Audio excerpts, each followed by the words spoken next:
lengkap dengan sarana irigasi yang baik.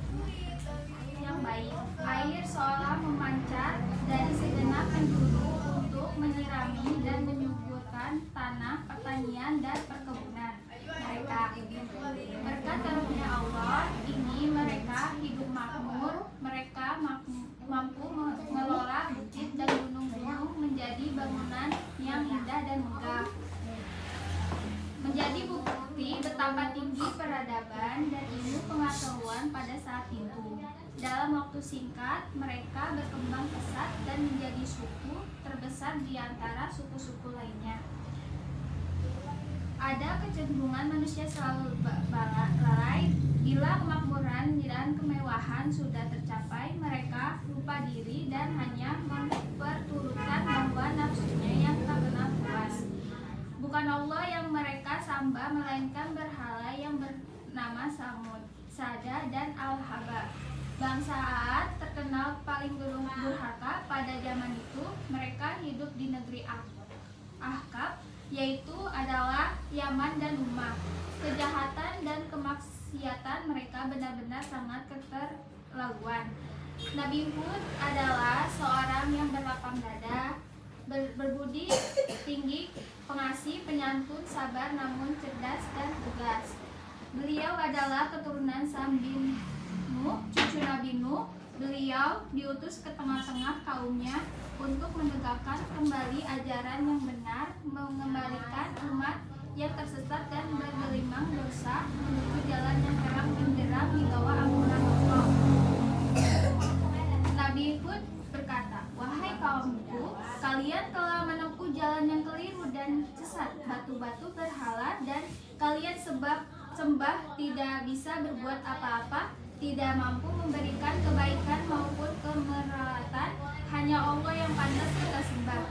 Dialah yang memberikan rizki berlimpah ruah sehingga kalian dapat hidup makmur di bumi ini, berlimpah ruah sehingga kalian dapat hidup makmur di muka bumi ini." Ajakan Nabi Nuh ini malah dilecehkan oleh kaumnya. Mereka berkata, "Mana bisa orang yang mati akan dihidupkan kembali? Itu hanya omong kosong dan bualanmu saja. Orang hidup hanya sekali, susah senang ya hanya di muka bumi ini. Kalau sudah mati ya sudah, tidak ada urusan lagi." Mereka bahkan berani mencerca Nabi Hud dan perbuatannya makin keterlaluan, kemaksiatan merajalela. Mereka tidak mau menerima Nabi Hud sebagai utusan Allah, bahkan mengejeknya sebagai orang bodoh tidak berakal. Allah menurunkan azab atas kedurhakaan mereka. Bangsa Ad kemudian ditimpa musim kemarau panjang selama 3 tahun.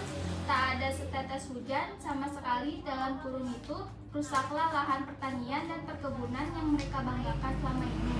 Dalam keadaan demikian, Nabi Hud masih berkenan memberikan peringatan kepada kaumnya. "Hai kaumku, mohon ampunlah engkau kepada Allah dan bertaubatlah kepadanya. Niscaya Dia menurunkan hujan yang sangat deras atasmu dan Dia menambahkan kekuatan kepada kekuatanmu, dan janganlah kamu berpaling dengan perbuatan dosa."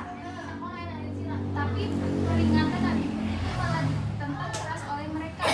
"Hai Hud, kamu tidak mendatangkan suatu bukti yang nyata, dan kami sekali tidak akan meninggalkan sesembahan kami karena perkataanmu. Kami sama sekali tidak akan mempercayai kamu." Akibat sesungguhnya mengerikan angin kencang itu mampu merobohkan bangunan-bangunan gedung yang menjulang tinggi dan membinasakan hewan ternak serta kaum Ad yang ingkar, dan semua berantakan. Tak seorang pun dari kaum yang durhaka itu tertinggal, semua rata dan tanah. Itulah azab bagi mereka yang mendustakan utusan Allah.